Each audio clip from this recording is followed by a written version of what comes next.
Allora, come abbiamo detto, quanti di voi erano ieri alla proiezione? How many of you were yesterday at the screening? So mostly everybody, so this is good, it's really good. And so as we said yesterday, we're gonna handle the conversation with Ziad, my man, in English. I mean, every level of English is welcome, even ours, mine and Ziad's English. And it's really good that you had the chance to see the film yesterday. We talk a little bit with Ziad about how to manage this conversation, and so before passing the mic to Ziad to see if you want to say a few things before, we're gonna handle it like this. So we're going back now. We're going back in time.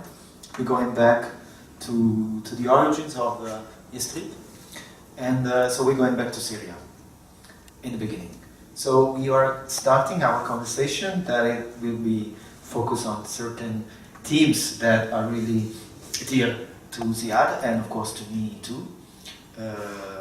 I'm Francesco. I work with Piccolo on the programming of Crocevia di Sguardi, which is organized by FIRI, the International Forum for the Research on Migrant Issues, and by Antilo called Piccolo Cinema, with the support of the Foundation CRT, is the bank that gives our money, and with the great help that we've been having in the last few years by the Goethe Institute. Here we have Marco Barano, that helped us a lot in bringing filmmakers and people involved in cinema. Also, not just to discuss about the topics, but also to discuss about filmmakers. And in the last few years, we've been doing workshops, a series of workshops, yearly workshops, quite diverse.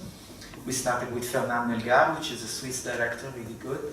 And he made like really important documentaries on migrant issues, like one which defined the idea of Fortress Europe, because his film that was called Fortress Europe.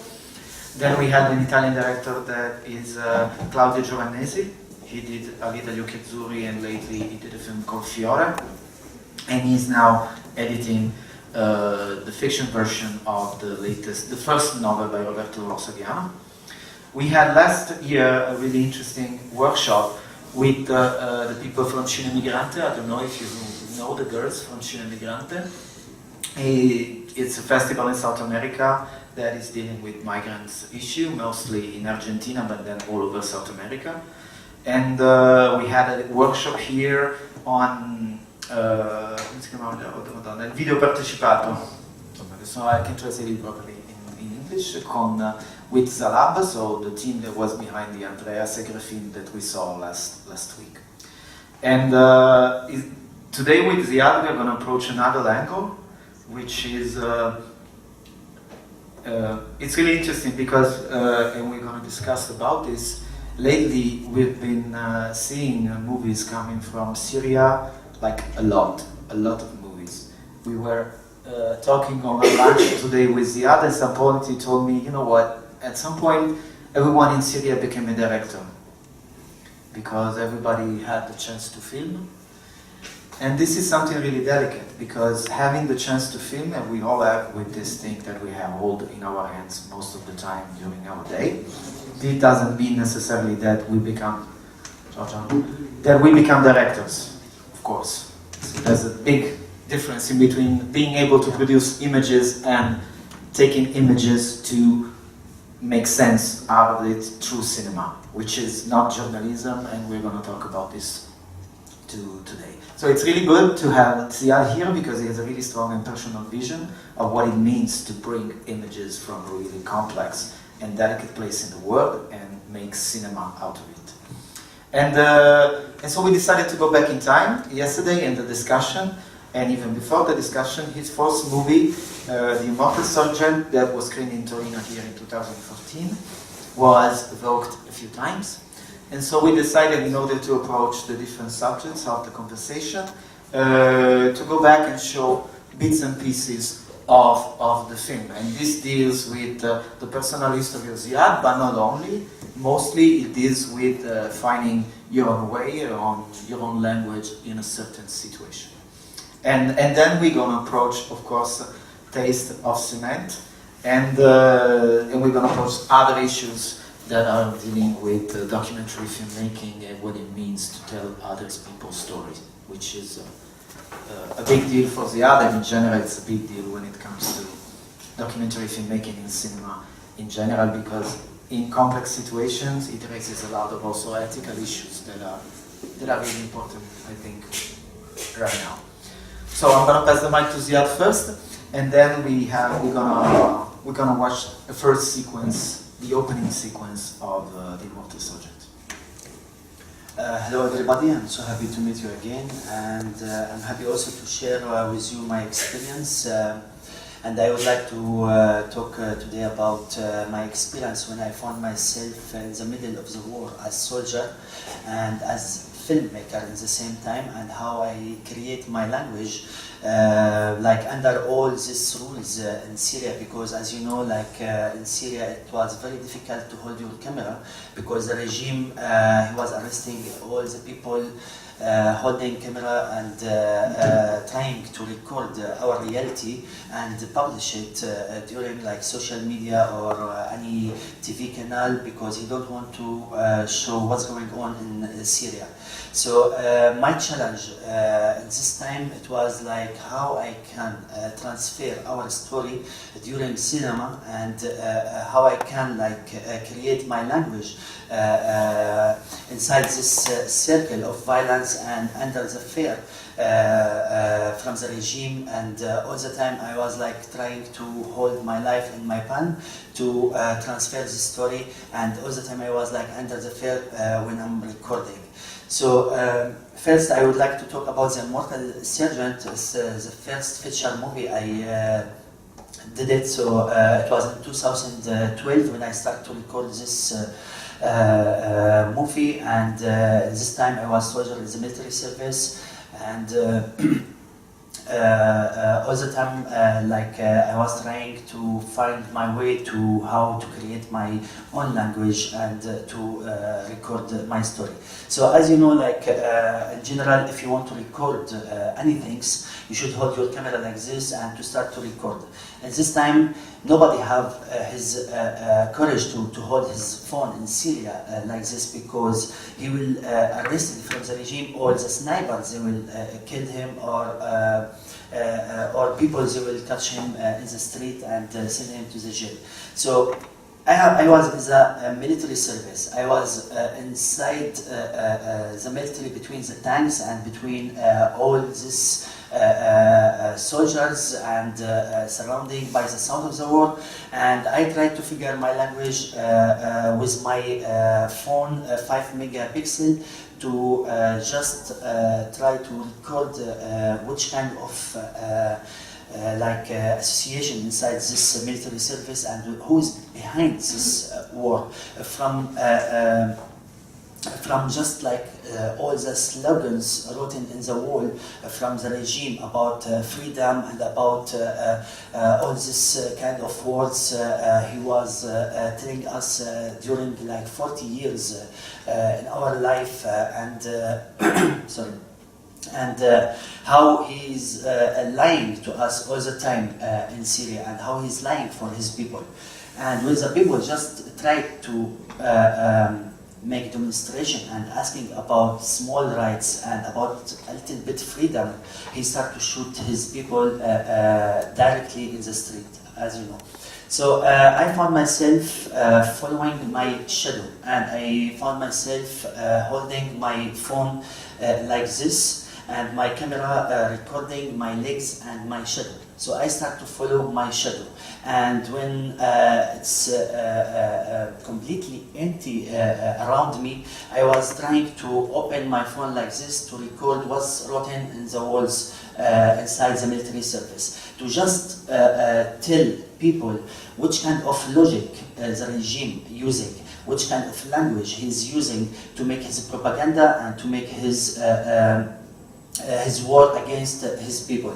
And as you know, also like Syria is in the same border with Palestine and Israel, and all the time we have this kind of big war between Syrian and Israel, and all the time the regime telling us, and we grew up. I grew up from when I was a child. First day in the school, it was like 6 years my old, and the regime in the school let us talking about Israel from the first time.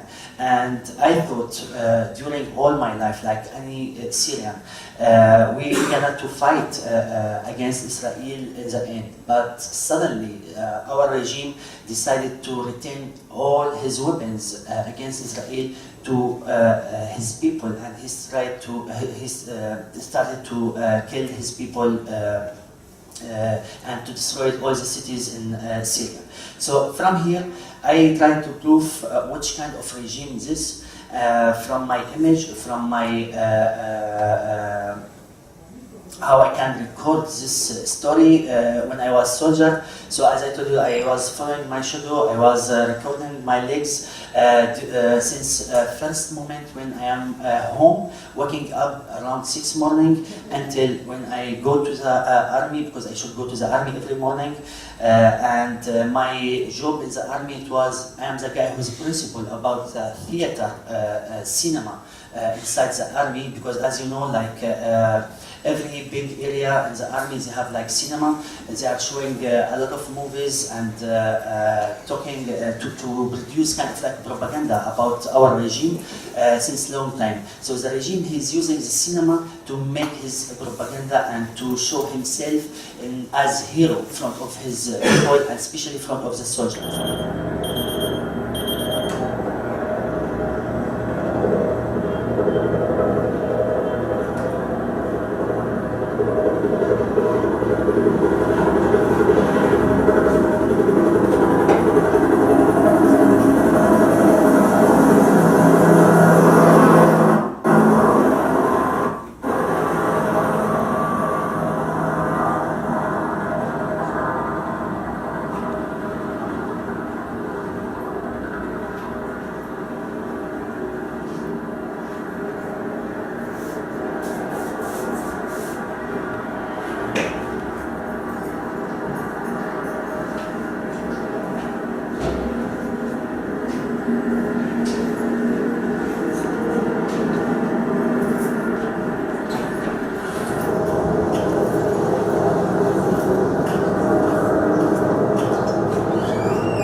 Completely like different from his, like just as example here, it's everything ugly, everything, it's this is our Syria, like this wall as example, everything, sorry? Let me ask you one thing. Because when we use our mobile phone, when we use the phone, like me, like you, everybody, we record a lot of things. But the thing is that we record something for who? For ourselves, for the others, for an audience, for our family. So my first question for Ziad is that you were recording images, but you were recording images for who? For you, for a potential audience, for your family, what was the starting, the thing that triggered you? I mean, the other to show your images. You were thinking about who? In the beginning, I just was using my phone to protect myself, to keep my humanity, to try to tell myself inside this ugly place where there's a lot of tanks bombing and chilling, I need to do something to remind me I'm still human. And because I'm a filmmaker, I used to record these images. In the beginning, I didn't know it. I'm going to make this movie. You know, I used to do this as like my training every day to record my shadow, just to follow my shadow. Every day I need to use my camera inside the army to forget every moment when they are bombing and chilling, because with every bomb, I know some people dying there, you know. So to protect myself as filmmaker, to keep my humanity, to remind myself I'm still human, because seriously, I know a lot of people, they lost their humanity inside the army, and they became like killer, and they are like crazy people. And I was in this stage, like seriously, if I lost myself, I will find myself killer completely. So I tried to protect myself. I tried to make this exercise. I told myself I should filming every day during my life inside the military service, to just remind myself, okay, I'm a filmmaker and I have this small camera and I can do something. I can do something. I can do something, because I can't stop this war. I can't go to the soldier who is bombing to tell him, please don't bomb. I can't like show my feeling, because we are afraid completely, and we can't talk as soldiers between us. What do you think about this? What do you think about this? Everybody was afraid from everyone. So I found myself alone. I built my bubble. I put myself inside this bubble. I was protect myself from this footage. And after a while, when I found the chance to run away from the army, and I was hiding in Damascus 8 months, I started to watch my material, because I was collecting this material. And as you know, like here in the military service, like here, you don't have right to have your phone inside the military service, you know?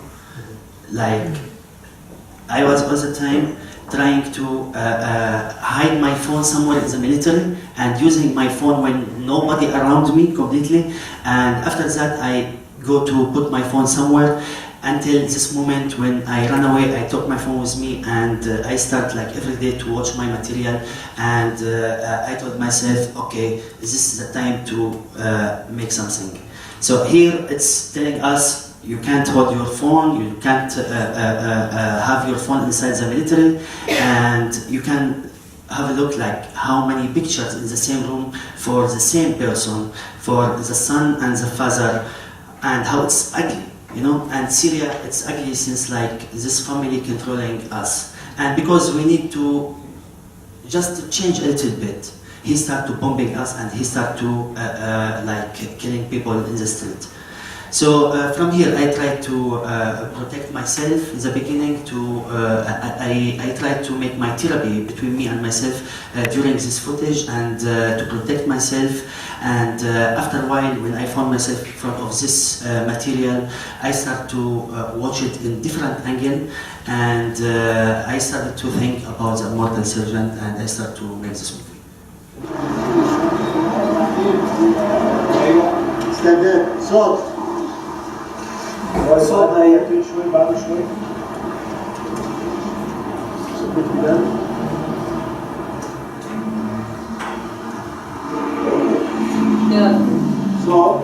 صوت داير موتور زي ما تعمل ابدأ تعالي يا شيخ السينما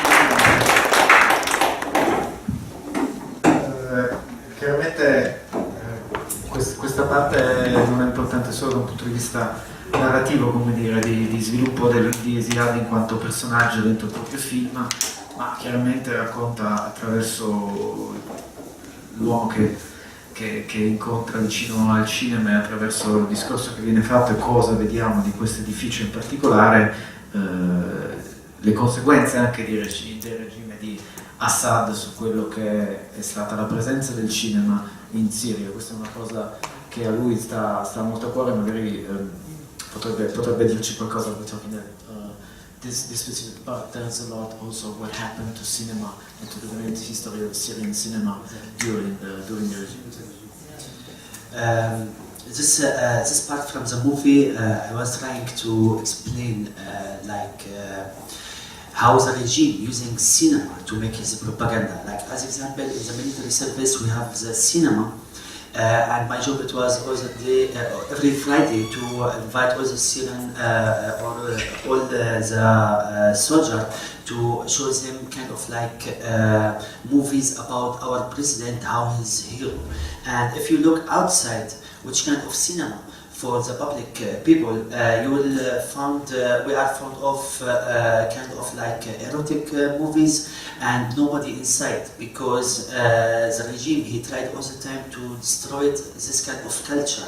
Because before the regime, the guy who was talking about this golden age when everybody went every week to the cinema and all the families coming to the cinema. But after the regime, he started to destroy all the places where the Syrian people, they can meet, you know. And he destroyed all these places where the Syrian people, they can meet except the mosque, you know. He let the mosque grow up in Syria. He destroyed all the cinemas in Syria. We was talking about more than 500 cinemas in Syria before the regime, and now we are talking about 25 cinemas in Syria. So he closed all the cinemas in all the cities in Syria, and he tried to make this kind of like picture about the cinema. It's just for dirty, it's dirty place, it's ugly place, and he completely destroyed this culture. So for me, it was very important to talk about this and to transfer the story and comparing between the cinema inside the military and the cinema in the public in our life. In questa parte del film era importante anche far capire dal suo punto di vista come il cinema, o meglio in realtà lo smantellamento del cinema, fosse stato uno degli strumenti della propaganda. Smantellamento del cinema inteso sia come smantellamento dei film che potevano avere accesso al pubblico, sia smantellamento proprio degli edifici stessi. Diceva che prima di questo giro di vite del regime c'erano 500 cinema in tutta la Siria e oggi ce ne sono circa 25, e anche il tipo di programmazione che viene autorizzata con tanto di timbro che si vede anche nei film è una programmazione di film più o meno erotici. L'avete visto, ci sono i film anche nostri di Massimo Boldi, e questo costituisce una parte, come dire, di una strategia predeterminata per trasformare il cinema in un luogo poco attraente per le persone, perché ovviamente l'obiettivo primario è quello di smantellare in generale i luoghi in cui le persone si possono incontrare, si possono confrontare. Il cinema, come anche da noi fino a qualche tempo fa, è uno dei luoghi dove si crea una comunità, le persone si incontrano, si confrontano, è anche un luogo, come dire, di cultura. E prima di questo giro di vite c'era quella che poi viene anche un po' evocata dal primo personaggio che si ha d'incontro, una grande età d'oro del cinema siriano, che ovviamente è stata completamente smantellata perché portava una forma chiaramente non solo di incontro tra le persone, ma anche di riflessione, di problematizzazione. Gli unici luoghi in cui le persone potevano incontrarsi che non sono state intaccate dalla politica del regime sono sostanzialmente le moschee. E a lui stava molto a cuore questo, anche perché lui era poi costretto nel suo lavoro di soldato tutti i giorni a mostrare gli unici altri film che potevano essere visti, che erano quelli che venivano propinati ai soldati, cioè film e video di propaganda di regime che servivano insomma all'indottrinamento. Curiosity about what we've just seen, or better say, what we have just heard. Because you told about the importance of sound in your films, and in the scene we've seen, it appeared the music. So I had the curiosity to ask you, was it an Occidental music? Was it typical music you found in Syria, maybe played by Syrian musicians? And why did you choose that place? Because it sounds to me like a hip-hop sample. It reminded me something very familiar to our taste. So I was curious about the choice of the music.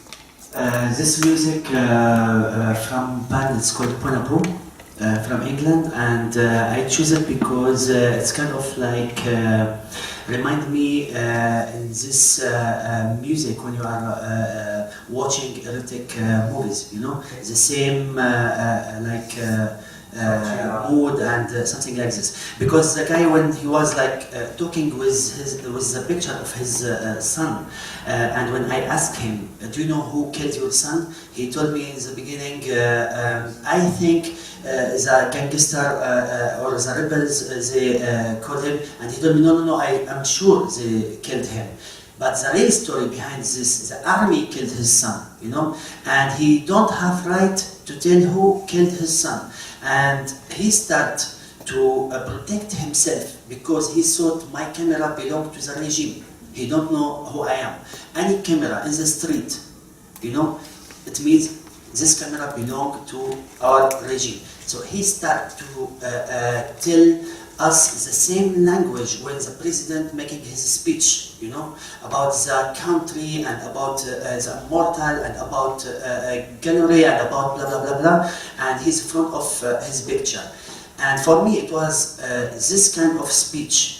It's belonged to the same language from our regime and the same pictures were inside the cinema. So I tried to mix between his speech and this footage from the cinema to tell which kind of language our regime using to tell us about what's going on. So he was kind of like using the classic way to protect himself and to talk about we all of us we will die because we are love our president. All of us we should die because we are in love with our country, you know. So I try to show this kind of contrast between the language of the regime and how people they are afraid to express themselves and to talk about the real story in front of the camera from this scene. And this music, it's remind me completely about the music from this kind of movies, the erotic movies. So it was a sort of manner to stress the pornographic language of the regime. Yeah, exactly.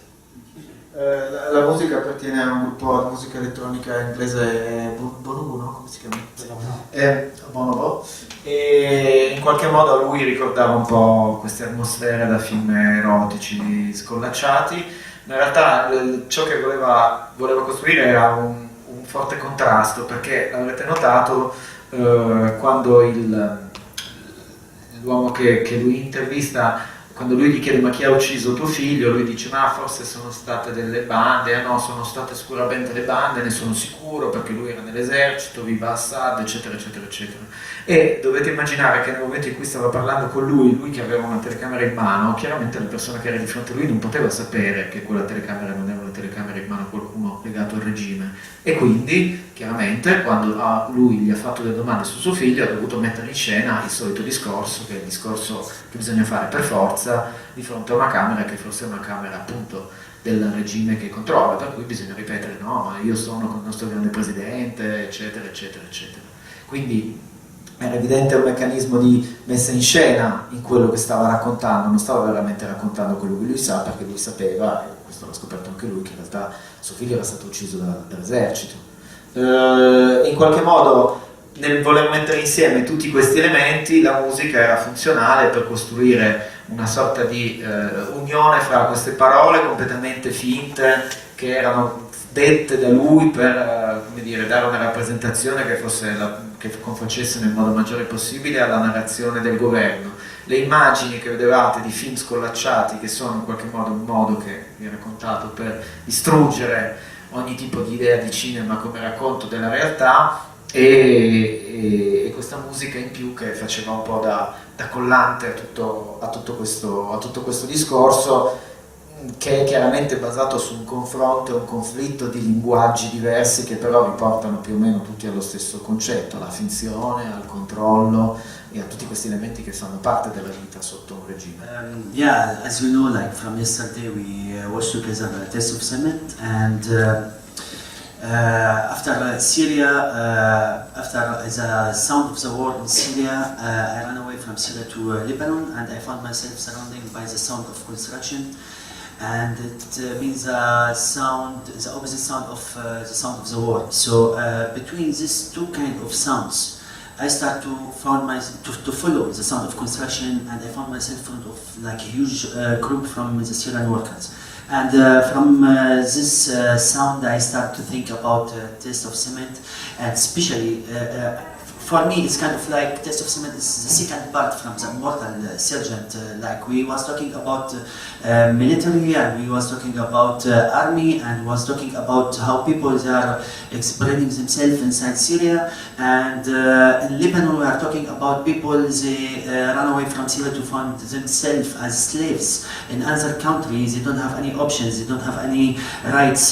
They should work to survive. And they should accept these conditions to continue, and they are like rebuilding this country, because this country in Lebanon also they spent like more than 15 years fighting during the civilian wars. And for us it was Beirut kind of like our mirror and our reflection for the Syrian future. We thought in the beginning, from my angle, I'm talking about myself, I thought in the beginning maybe Syria it will be like Beirut in this future. But after a while I realized it's the wrong way to rebuild our country in this way, because the Lebanese people, they forgot to rebuild the community. And it's such important things before to rebuild the stone and the big towers. You should, after the war, to rebuild your community. And I hope for the future of Syria to take care about our community before to take care about how it looks our towers or our building. And for me, like the second movie, Taste of Cement, is telling us what we didn't saw it here in the Mortal Sergeant. The Taste of Cement, we was looking to people how they get out from underground after bombing full of cement, and how they tasted their houses, and how they like lost everything and ran away. So I tried in Taste of Cement to express myself as filmmaker, because in the Mortal Sergeant I didn't have this big space and big freedom to invite my team or to invite DOP to work with me, or to invite the sound mixer to work with me. I was working with my small camera, with my cell phone camera in the Mortal Sergeant. I didn't have right to go out this circle where the team of Muhammad Malas working. If you realize all the scenes, the team team behind the character who is talking. I'm around all the time. In Days of Cement, when I ran away from Syria to Lebanon, I found myself with more freedom and more space. And I had this chance to invite the crew to work with me. I invited the DOP, Talal Khouri, to work with me, and we had this chance to discuss our language, which kind of language we should use to talk about this subject. And we spent like more than 1 year waiting our permission in Lebanon to enter inside this building, because nobody was interested to invite you with your camera to record what's going on inside this construction site. And during this 1 year, we was a little bit lucky during waiting this period to talk me and Talal Khouri about our style and about our language. But what's happened when we found ourselves inside the location, and the owner, he gave us just like 10 days to do this movie, and for sure we was lying for him. We never told him it's a movie about Syrian workers. We told him about your beautiful building, and here it was like a big challenge between me and the DOP. We are in front of 10 days, front of like a huge tower. If you want to go from the first floor until the last etage, you need like half hour with your material to go up. If you want to follow someone, you should jump from here to here. And I changed my strategy completely, because in the beginning I was looking to have one of the Syrian workers to follow him and to record his story, and I thought I can like spend 1 month or 2 months inside this building to record what I want. But when I know it, we just have like 10 days, we changed our plan completely, and we start to talk, especially when we found ourselves in front of the black hole. And it's remind me, as I told you yesterday, about Metropolis. And I told myself, it's the time to make a movie from the system perspective. How the system using these people, how the system looking to these people. No human connection between the system and the workers. And for the system, they are not human beings, they are just machines. And how these people became like machines after a while, without any rights, without any kind of like respect for these people. Because first time when I put my camera in front of these people, they thought I belong to the Lebanese regime or to the Syria regime. And they told me we don't have right to talk about our houses in Syria because we are afraid from the regime. And we don't have right to talk about our conditions inside this construction site because we are afraid from the owner of the building. And we don't have right to go out because the society and the community outside, they are punishing these people when they put all these signs outside to tell them after 7 p.m. you don't have right to go outside, and it means 7 p.m. when they are finishing the work in this time. So I found myself in front of like a huge group from the Syrian workers. They are completely the system using them as slaves without any rights. And I told Talal, okay, it's the time to fuck this system and to make movie to show how the system using these people without any respect for it. So we start to follow these people from the first moment they are waking up and until this moment together, and until this moment when they working and going down again, like kind of like circle during 5 years. So during this circle, we try to explain and to tell this story without any words, without any interview, without any to invite someone in front of our camera and let him speak, and we know in the end he will cry.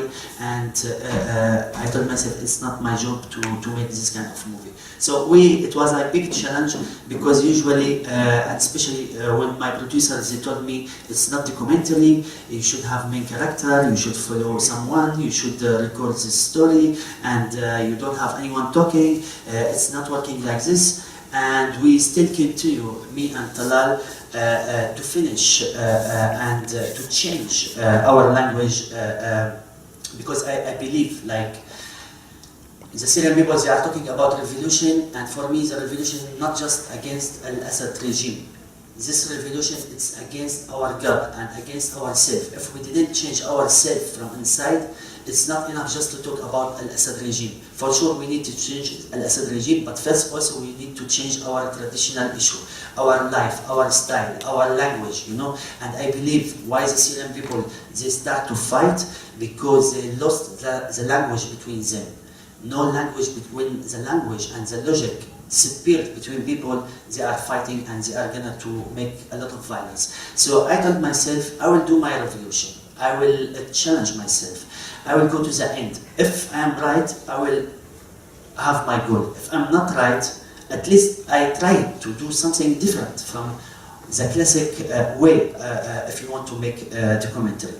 And because I had like a good team and people they believe about this idea, we made this of cement, and now like it's everywhere showing in the world. So from my side, from my experience, and if I want to talk about seriously revolution, it's not just political, it's also to fix ourselves as Syrian people from inside and to change something in our life and to know how to love each one, because Karawan, the character in the Mortal Sergeant who was standing in front of the cinema, he was talking about love, and I was telling him what we miss here, why people fighting, and he told me because they don't know what's the meaning of love. They forgot to love each together, so for sure they are going to fight.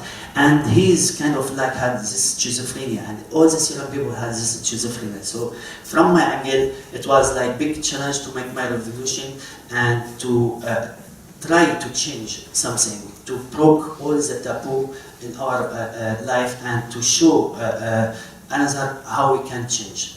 So we did it like this. Allora, the first, for you, for your life, cinema has been the only one things that makes you survive.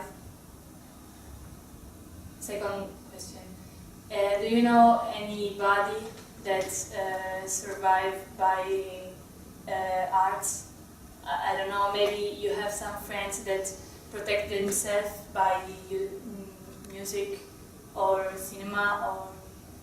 And third question, the water in the taste of cement. Why this you choose this? You mean the tank under the water? Yes. Okay, first question about cinema in my life. Just give me the first question, what it was. If cinema has been the only one thing that makes you want to protect yourself? Yes, for sure. As I told you, like when I was soldier, it was the only things to remind myself all the time. I belong to the human being, not to these animals as soldiers, because for me they are animals who's fighting and who's destroying his city or any city in the world. You know, for me they are not belong to humanity. I want to protect myself, so I used my professional, my job like as filmmaker to protect myself and to remind myself during this small shooting every day to just like to tell myself and to prove to myself I'm still in life, even I'm dressing the uniform of the army, and even I'm in the center of the war. I need to remind myself every morning I'm still like a human, and I will find my chance to jump out from this circle to make something also with this material. And I know all the Syrian artists, they are using the same way. It's not just me.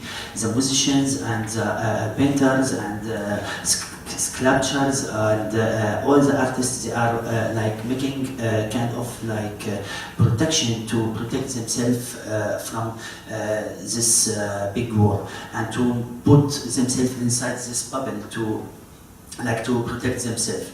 And for this scene under the water, like if you was following this story when he was talking about in the beginning when he was child and he came back home in the beginning and he entered to the kitchen and he found himself in front of big ocean on the wall of his kitchen, and he know it. His father arrived from Beirut and he brought this ocean with him. It means the wallpaper.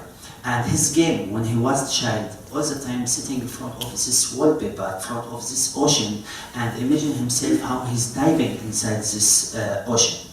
Until this moment, when the Syrian war destroyed his house and he found himself full of cement and he ran away from Syria to Lebanon and he found himself in front of real ocean.